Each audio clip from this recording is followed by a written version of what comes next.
¿Qué tal? Hoy nos vamos a meter de lleno en un texto súper antiguo, uno lleno de visiones extrañas que, según una interpretación muy interesante que vamos a explorar, básicamente traza un mapa de la historia del mundo, desde la antigua Babilonia hasta hoy.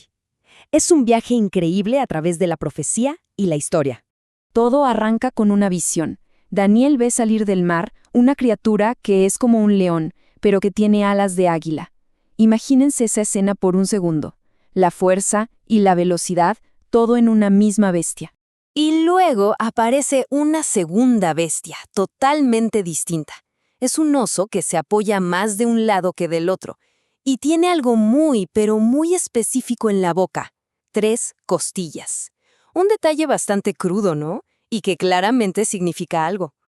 Y si pensaban que eso era raro, la visión se pone todavía más compleja.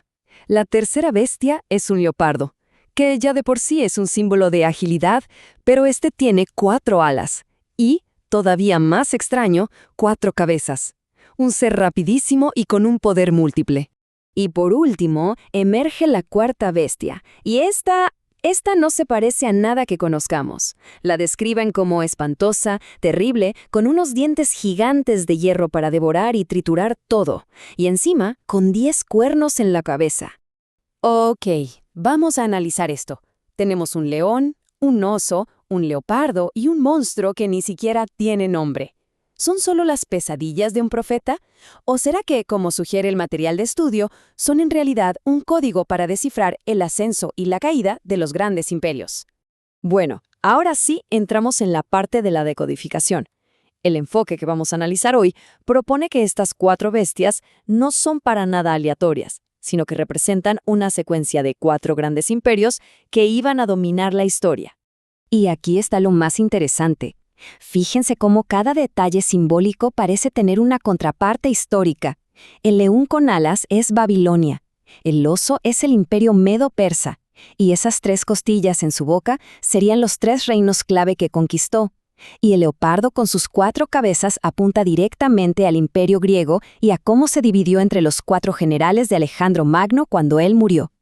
Y la cuarta bestia, esa que era diferente, la espantosa y terrible, se identifica con Roma.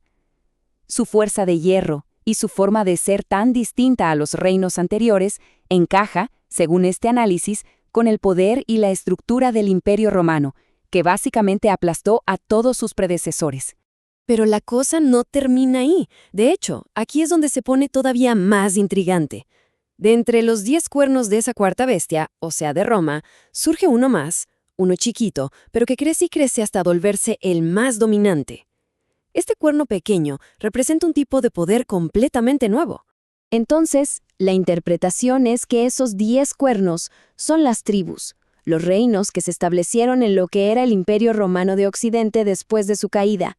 Hablamos de los francos, los visigodos, los anglosajones, todos ellos. Pero en medio de ese caos surge este 11º poder. Y ojo, el texto es súper claro con esto. Este nuevo poder no solo aparece y ya está. No, para que este cuerno pequeño pudiera crecer, 3 de los 10 cuernos originales fueron arrancados, o sea, eliminados del mapa. Este es un punto clave para poder identificarlo. Entonces, ¿quiénes serán esos 3 reinos?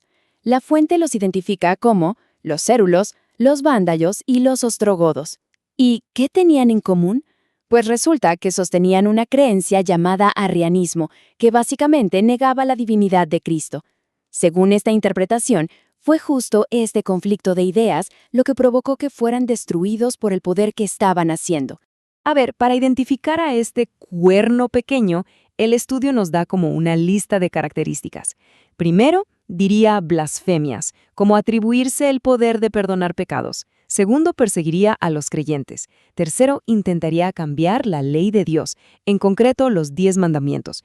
Y cuarto, su dominio duraría un tiempo profético muy específico. Para los autores de este estudio, todas estas pistas apuntan en una sola dirección: el papado. Ok, y ahora llegamos a la parte, digamos, matemática de la profecía. Porque el texto no solo describe qué haría este poder, sino también por cuánto tiempo iba a tener ese dominio. Y esto nos lleva a una línea de tiempo súper específica. La frase que se usa en el texto es un poco rara. Tiempo, tiempos y la mitad de un tiempo. ¿Qué quiere decir esto? Bueno, según se explica, la gramática del hebreo original es clave. Un tiempo es un año. El plural tiempos se refiere a 2 años. Y la mitad, pues medio año. Si sumamos todo, nos da un total de 3 años y medio proféticos. Aquí es donde entra una regla de interpretación profética conocida como día por año. Esos 3 años y medio, si usamos un calendario antiguo de 360 días por año, se convierten en 1260 días, y al aplicar este principio, esos 1260 días proféticos se transforman en 1260 años literales de dominio. Y aquí es donde todo parece encajar de una forma impresionante. Se marca el inicio de este periodo en el año 538 después de Cristo. ¿Por qué? Porque fue cuando el último de los 3 reinos arrianos, los ostrogodos, fue vencido, dejando al obispo de Roma con una autoridad casi total.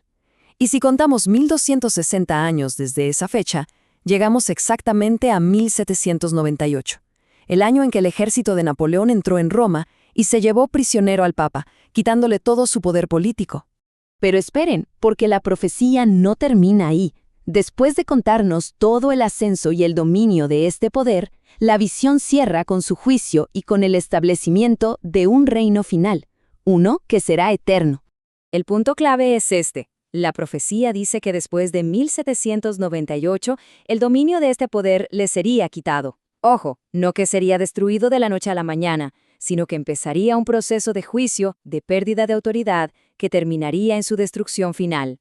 Entonces, resumiendo, según este análisis, 1798 fue como una herida mortal para ese poder político. Y aunque el estudio sugiere que otras profecías apuntan a que recuperará influencia en el futuro, su destino final ya estaría escrito: la destrucción total, para dar paso a un reino eterno que será entregado a los fieles. Y todo esto nos deja con una pregunta para pensar, ¿no? Más allá de lo que cada quien crea, ¿cómo es posible que un texto escrito hace más de 2500 años, con todas sus visiones y símbolos, pueda ser interpretado de una forma que traza un mapa tan detallado de la historia y del futuro? Es una prueba del poder y la permanencia que tienen estas antiguas palabras a lo largo del tiempo.